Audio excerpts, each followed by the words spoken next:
السلام علیکم ورحمۃ اللہ وبرکاتہ نحمدہ ونصلی علی رسولہ الکریم اما بعد فاعوذ باللہ من الشیطان الرجیم بسم اللہ الرحمن الرحیم رب اشرح لی صدری ویسر لی امری واحلل عقدۃ من لسانی یفقہوا قولی واجعل لی وزیرا من اہلی ربنا زدنا علما اللہم فقہنا فی الدین رب یسر ولا تعسر وتمم بالخیر اللهم انفعنا بما علمتنا وعلمنا ما ينفعنا وزدنا علما اللهم أرنا الحق حقا وارزقنا اتباعه وأرنا الباطل باطلا وارزقنا اجتنابه الہی آمین ثم آمین۔ سب کو ویلکم کرتی ہوں اس دعا کے ساتھ کہ اہلا و سہلا و مرحبا، یا رب بنا دے ہم سب کو اہل القرآن و اہل التقوی و مغفرہ، آمین۔ سورۃ السجدہ آیا نمبر 14۔ اعوذ باللہ من الشیطان الرجیم، اعوذ باللہ من الشیطان الرجیم، بسم اللہ الرحمن الرحیم، بسم اللہ الرحمن الرحیم، فذوقوا بما نسیتم لقاء یومکم هذا، فذوقوا بما نسیتم لقاء یومکم هذا۔ آوازیں ملا کے پڑھیں گے، دوبارہ سے سنیے۔ فذوقوا بما نسیتم لقاء یومکم هذا، فذوقوا بما نسیتم لقاء یومکم هذا، إنا نسيناكم وذوقوا عذاب الخلد بما كنتم تعملون۔ إنا نسيناكم وذوقوا عذاب الخلد بما كنتم تعملون۔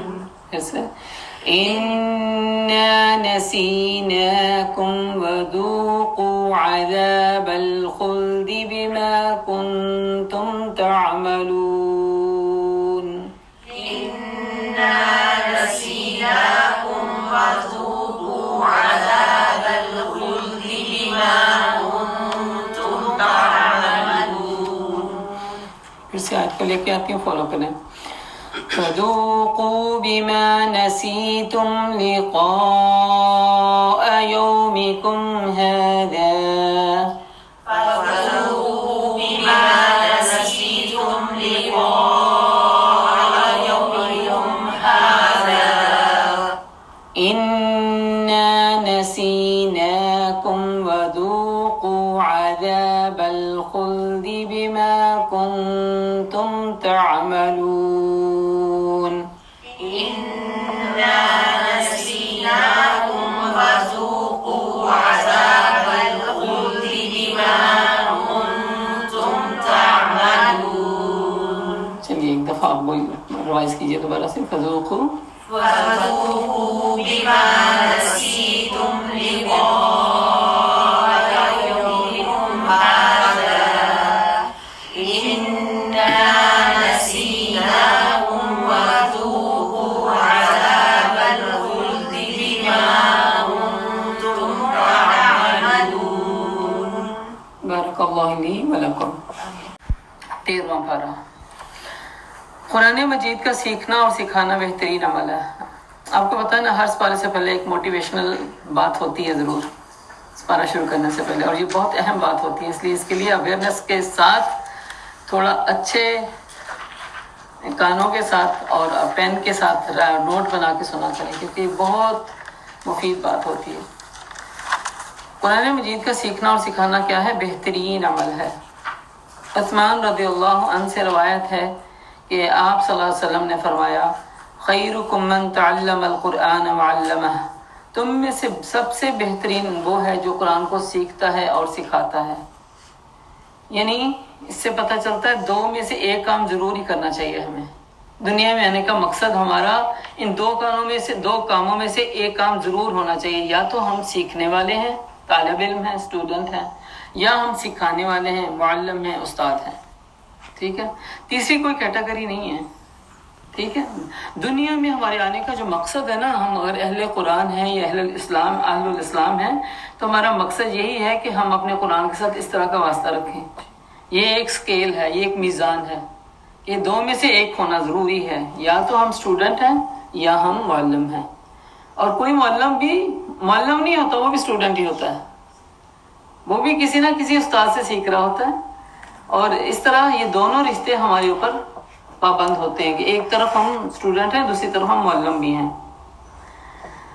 پھر قرآن کے پڑھنے اور پڑھانے والے لوگ جو ہیں اللہ کے خاص بندے ہوتے ہیں. انس رضی اللہ سے روایت ہے، وہ کہتے ہیں کہ رسول اللہ صلی اللہ علیہ وسلم نے فرمایا، بے شک لوگوں میں سے کچھ اہل اللہ ہوتے ہیں. آپ صلی اللہ علیہ وسلم سے پوچھا گیا کہ یا اللہ کے نبی، اہل اللہ کون ہوتے ہیں؟ یعنی اللہ والے کون ہوتے ہیں؟ فرمایا اہل القرآن اہل اللہ ہیں، اور اس کے خاص وہ لوگ ہیں. یہ اہل القرآن جس کی ہم دعا بھی کرتے ہیں، اللہ کے خاص وہ لوگ ہیں جن کا تعلق قرآن سے مضبوط ہوتا ہے. وہ اللہ کے خاص بندے کیوں ہوتے ہیں؟ کیونکہ اپنی سمجھ اور تدبر اور غور و فکر اور عمل کی وجہ سے وہ VIP بن جاتے ہیں. قرآن کی بدولت اللہ اور اس کے رسول کی محبت حاصل ہوتی ہے ان کو. ابن مسعود رضی اللہ عنہ کہتے ہیں، جو شخص قرآن سے محبت کرتا ہے وہ دراصل اللہ اور اس کے رسول سے محبت کرتا ہے، اور یہ دونوں محبتیں ہمارے ایمان کا حصہ ہیں. ابو سعید خدری بیان کرتے ہیں کہ ایک آدمی میرے پاس آیا اور اس نے مجھے کہا کہ مجھے کوئی وصیت کیجیے.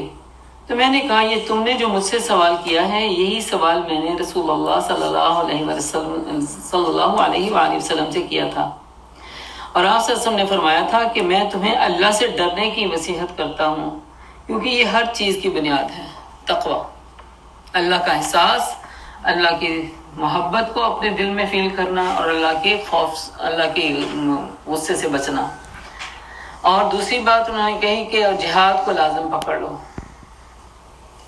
پہلا اللہ کا تقوی، اللہ کا ڈر. دوسرا جہاد کو لازم پکڑ لو کہ اسلام کی رہبانیت ہے. جہاد کوشش کو کہتے ہیں نا، یہ اسلام کی رہبانیت ہے. اور اللہ کے ذکر اور قرآن کی تلاوت کا اہتمام کیا کرو. تیسری نصیحت، کیونکہ وہ آسمان میں تمہارے لیے باعث رحمت اور زمین میں تمہارے لیے باعث تذکرہ ہے. اور قرآن کی بدولت مطلوبہ چیز سمجھتے ہیں، جس کو ہم حاصل کرنا چاہتے ہوں، ان کا حاصل کرنا آسان ہو جاتا ہے. امام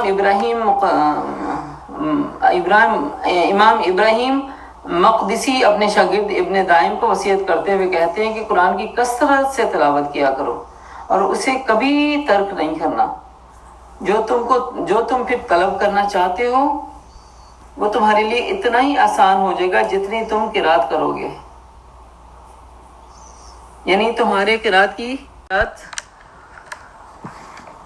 کی مقدار کے مطابق اور تمہارے قرآن سے تعلق کے مطابق تمہاری چیزیں تمہارے لیے آسان ہو جائیں گی، تمہارے کام آسان ہو جائیں گے، تمہارے مقاصد پورے ہو جائیں گے. تو اللہ سبحانہ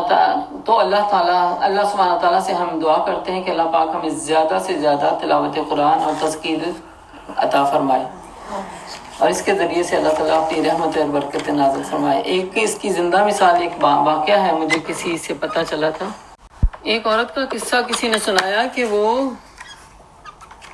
قرآن کو اپنی روٹین بتاتے ہوئے انہوں نے کہا کہ میں قرآن کی تلاوت کو صبح سحری کے ٹائم جب میں اٹھتی ہوں تو میں کچھ تہجد میں پڑھتی ہوں اور کچھ میں بعد میں پڑھتی ہوں، اور میں دن میں ایک منزل کو پڑھنے کی عادت میں رکھتی ہوں اپنے آپ کو. ایک منزل، اور آپ دیکھیے گا جا کے ایک منزل جو ہے تقریباً 5.5 پارے بنتے ہیں. 5 5.5 چھٹے پارے میں جا کے ایک منزل پوری ہوتی ہے. وہ کہتی فوکس رکھے میری آواز آ رہی ہے نا آپ لوگ کو.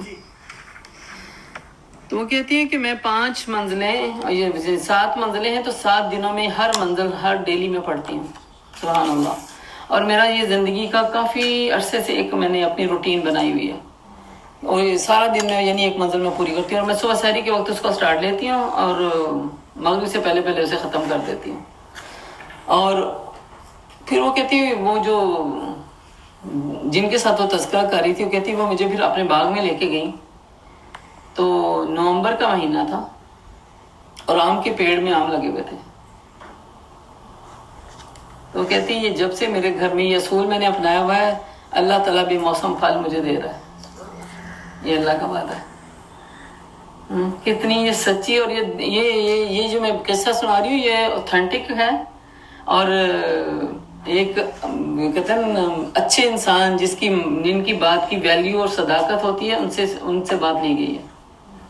اس سے پتہ کیا چلتا ہے کہ اللہ پاک سے ہمیں ایسے ہی عمل کی توفیق مانگنی چاہیے جو مستقل ہو اور اپنی وہ کہتے ہیں نا مستقل مزاجی سے وہ چلتا رہے ٹوٹے نہیں۔ تو چلے ہم اگر 7 دن میں نہیں کر سکتے تو چلے وہ جو ایک صحابی نے کہا تھا نا کہ میں زیادہ سے زیادہ 10 یا 15 دن میں ختم کرنے کی اس کو بہتر سمجھتا ہوں، تو 15 دن ہی لے لیں ہم، ہاں۔ لیکن ہمارا اور ہم یہ ٹارگٹ بناتے ہوتے ہیں رمضانوں میں، یا کچھ لوگوں کا دیکھا نا ٹارگٹ، وہ کہتے ہیں میں نے رمضان میں 3 قرآن کو لے کے چلنا ہے یا 4 قرآن کو لے کے چلنا ہے، تو ان کا ٹارگٹ پورا ہو جاتا ہوتا ہے۔ تو غیر رمضان بھی ہمارا ٹارگٹ ہونا چاہیے، یہ میری طرف سے میرے لیے بھی اور آپ کے لیے بھی نصیحت ہے۔ اللہ پاک مجھے بھی اور آپ کو بھی عمل کرنے کی توفیق عطا فرمائے، ہمارے ٹائم میں برکت دے اور ہمارے اس عمل میں کنسسٹنسی دے، مستقل مزاجی دے۔ اعوذ باللہ من الشیطان الرجیم، بسم اللہ الرحمن الرحیم۔ وما أبرئ نفسي إن النفس لأمارة بالسوء إلا ما رحم ربي إن ربي غفور رحيم وقال الملك ائتوني به أستخلصه لنفسي فلما كلمه قال إنك اليوم لدينا مكين أمين قال اجعلني على خزائن الأرض إني حفيظ عليم۔ شروع کرتی ہوں اللہ کے بابرکت نام سے جو نہایت مہربان اور رحم فرمانے والا ہے۔ اور نفسی، یہ جو خیانت کرتے ہیں ان کی چالوں کو میں کچھ اپنے نفس کی برات نہیں کر رہا، وما ابری نفسی، میں اپنے نفس کی برات نہیں کر رہا، نفس تو بدی پر اکساتا ہی ہے، الا یہ کہ کسی پر میرے رب کی رحمت ہو، بے شک میرا رب بڑا ہی غفور الرحیم ہے۔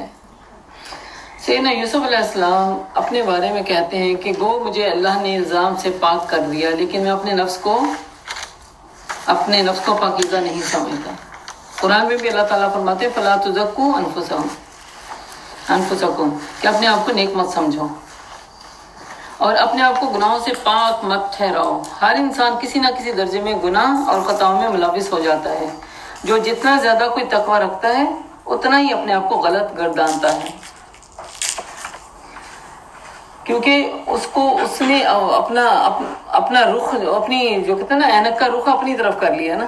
جس کے اندر جتنا تقویٰ آ جاتا ہے نا وہ مرر میں، آئینے میں اپنے آپ کو دیکھنے لگتا ہے، اتنا ہی اس کو اپنی غلطیاں ریئلائز ہونے لگتی ہیں، تو اپنی اصلاح کے پیچھے پڑ جاتا ہے اور اپنی خطاؤں سے سبق سیکھتا ہے اور اپنی غلطیوں پہ نظر رکھتا ہے۔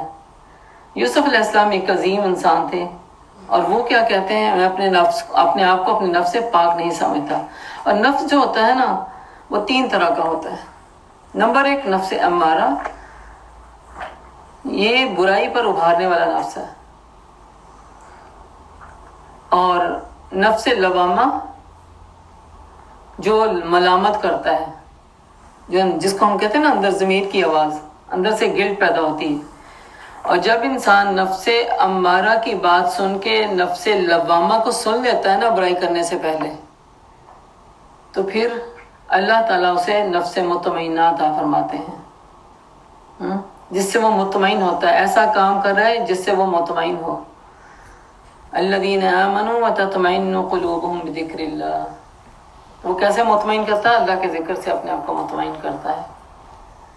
تو ہمیں اویئرنس کے ساتھ نفس کی شرارتوں سے بچنے کی کوشش ضرور کرتے رہنا چاہیے، کیونکہ انسان خود سے تو اس پہ ماہر نہیں ہے کہ اس سے بچ سکے، مگر رسوائے اللہ کی رحمت کے۔ اللہ کی رحمت ہی ہوتی ہے جو نفس کی شرارتوں سے انسان کو بچا لے، ورنہ نفس تو کہیں نہ کہیں انسان کو دھوکہ دینے میں کامیاب ہو جاتا ہے۔ ہم دیکھتے ہیں سیدنا یوسف علیہ السلام کی زندگی میں ہمارے لیے بہت سارے پریکٹیکل نکات ملیں گے، اور نکات ہیں جن کو ہم اپنی زندگی سے ریلیٹ کر سکتے ہیں۔ ویسے قرآن پورا ہی ہماری زندگی کے ساتھ ریلیٹ ہونے والا ہے، لیکن سیدنا یوسف علیہ السلام کی زندگی میں تو خاص ایسے نکات ہیں جو ہمارے معاشرے میں بعض اوقات ہم سمجھتے ہیں یہ تو ہمارے ساتھ بھی ہو رہا تھا، یہ تو ان کے ساتھ بھی ہو رہا تھا۔ وقال الملك ائتوني به استخلص لنفسي۔ اب اس سے پتہ چلتا ہے یوسف علیہ السلام کی برات ہو گئی ہے ادھر سے۔ ہم نے کل پڑھا قید سے رہائی مل گئی ہے، اب بادشاہ کے خاص مشیر بن گئے، بندے بن گئے، یعنی جو عزیز مصر تھا وہ عزیز مصر اب ان سے کیا کہہ رہا ہے کہ انہیں میرے پاس لاؤ تاکہ میں ان کو اپنے لیے مخصوص کر لوں۔ جب یوسف علیہ السلام نے اس سے گفتگو کی تو اس نے کہا اب آپ ہمارے ہاں قدر و منزلت رکھتے ہیں، یعنی آپ کا بہترین ایک رتبہ ہے، آپ کی امانت پر ہم پورا بھروسہ کرتے ہیں۔